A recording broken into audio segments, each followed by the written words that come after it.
टोपलन फावडा आणि तिडून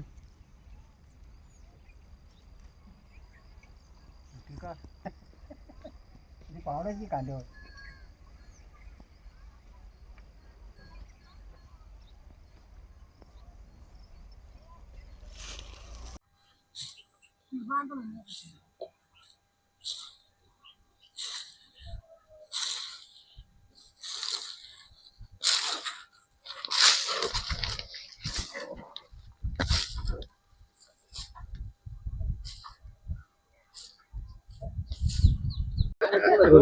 पंतप्रधानांनी रासायनिक खत आणि केमिकल युक्त जे खत आहेत ते वापरणं कमी सांगितलं, कसं ते बरोबर आहे, त्यांनी आवाहन केलं त्याला आम्ही स्वीकारतो.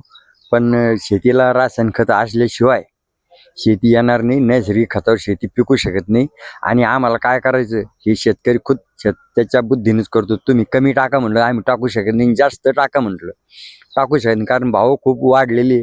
त्याच्यामुळे आम्हाला शेतीला किती पाहिजे हे आम्ही ठरवतो राव. जसं ड्रायव्हरला गाडी चालवायची त्याच्या हातात स्टेअरिंग घेतो चालवतो, त्याला तुम्ही रस्ता वाकडा आला नीट आला सरळ आला चढ आला तुम्ही कोण सांगणार, तो त्याच्या हिशोबाने चालतो. तसं आमचं शेतकऱ्याचं असतं. आम्ही आमच्या पद्धतीनं खतं आणि रासायनिक खतं सारे खतं आम्ही वापरतो. आता नैसर्गिक खतं वापरा म्हटल्यानंतर नैसर्गिक खताचे भाव वाढून जाईल, ते पाला पाचोळ्याचं असतं, ते एवढं टाईट नसतं, ते एवढं क्रियाशील नसतं. रासायनिक खते क्रियाशील असतं पण ते ओरिजिनल राहिलं नाही. आता ते त्याच्याकडे ध्यान द्या तुम्ही, त्याचे भाव कमी करा थोडं. हे भाव वाढायचं लक्षण आहे, मोदी जे बोलताय ना कालपासून हे भाव वाढण्याचे लक्षण आहे. कारण आता इलेक्शन होऊन गेले सगळे, आता हे भरमसाठ भाव वाढतील आणि शेतकरी आपापच मातीत जायला तयार होईल. कारण त्याच्या भावाला त्याच्या उत्पादन मालाला भावच नाही.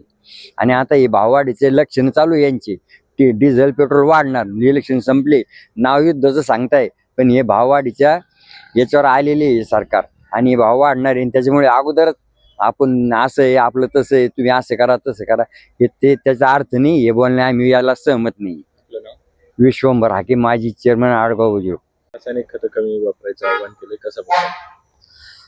त्यानं आव्हान केलं पण रासायनिक खताशिवाय जमिनीला पर्याय राहिलेला नाही. कारण की शेतकऱ्याचं उत्पन्न जर घटलं तर शेतकरी कमीणार काय शेतीतून. आणि आता एवढं सेंद्रिय खत भेटणार तरी कुठून शेतीला, कारण की जनावरांचं प्रमाण कमी होईल आहे. त्याच्यामुळे सेंद्रिय खत एवढं भेटू शकत नाही.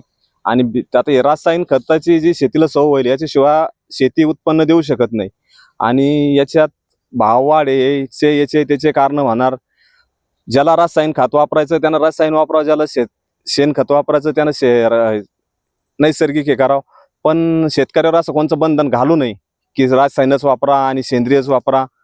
कारण की शेतकऱ्याला उत्पन्न लागणार शेतीतून, शेतकऱ्याचा उदरनिर्वाह शेतीवर चालतो. आणि शेतकऱ्याचं जर उत्पन्न घटलं तर शेतकरी काय करणार? पहिलाच शेतकरी अडचणीत आहे. शेतकऱ्याला मालाला भाव नाही, काहीच नाही. आता जर समजा सेंद्रिय शेती करायची ही नोकरदार वर्गासाठी यांसाठी चांगलं अन्न भेटावं म्हणून करायची, तर मग शेतकऱ्यासाठी बी तुम्ही तसा भाव हे करा जाहीर का शेतकऱ्याला सेंद्रिय शेती केली त्याला जादा भाव, ज्याची रासायनिक शेती त्याला कमी भाव. याच्यावर बी बोलायला पाहिजे पंतप्रधानांना, राजकीय मंडळींना, का सेंद्रिय शेती केली तर मालाचे भाव बी वाढतील. याच्यावर का बोलत नाही? माझं नाव गणेश हाके, आळगाव बुद्रुक. पंतप्रधानांनी आवाहन केलं रासायनिक खतं कमी वापरा. शेतकऱ्यांसाठी थेट ते कसं बघतात याकडे, कारण शेतकऱ्यांना आता त्याचा दुहेरी फटका असणार आहे. नैसर्गिक खतांची देखील रेट वाढतील, रासायनिक खतांमुळे उत्पन्न कमी होईल. आपण जे बोलला ते एकदम बरोबर बोललेलं आहे. शेतकऱ्याला असं झालेलं आहे, आई जगू देईना बाप मरू देईना. रासायनिक खताचे आता जर बघितले तुम्ही इतके भाव वाढलेले आहे की एक गोणी 2400-2500 रुपयाची DAP ला गोणी झालेली आहे. आणि आता पंतप्रधान मोदी यांनी काल जे आव्हान केलं की बाबा रासायनिक खताचा वापर कमी करून याचा वापर करा, शेणखत वगैरे. तर शेणखत जर बघितलं तुम्ही आज 2,000-2,500 रुपयाला जी ट्रॉली भेटते ट्रॅक्टरची, ती आता 5,000-6,000 रुपयाला भेटणार. मग शेतकऱ्यांना जगायचं कसं, हा मोठा प्रश्न निर्माण झालेला आहे. कारण की एकीकडे रासायनिक खताचे भाव वाढलेलेच आहे, परंतु आता ह्या सुद्धा खताचे भाव वाढणार आहे. जर ज्या काळी सांगत होते की बाबा घरामध्ये 10 लोक होती, 100 एकर जमीन होती, त्यामुळे उत्पन्न कमी झालं तरी पुरायचं ती.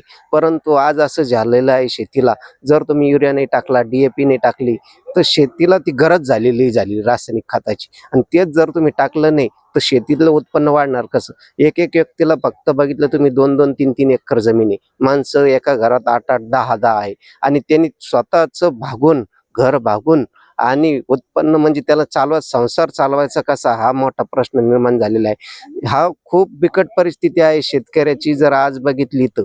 आणि या शेतकऱ्याला जर सांभाळायचं असेल तर रासायनिक खत वापरण्याचे, परंतु शेणखत ते सुद्धा वापर करायला पाहिजे. ते आमचं त्याबद्दल दुमत नाही, परंतु त्याचे सुद्धा भाव वाढणार आहे, शेतीतून उत्पन्न कमी होईल, हे सुद्धा मोठी अवघड गोष्ट निर्माण झाली.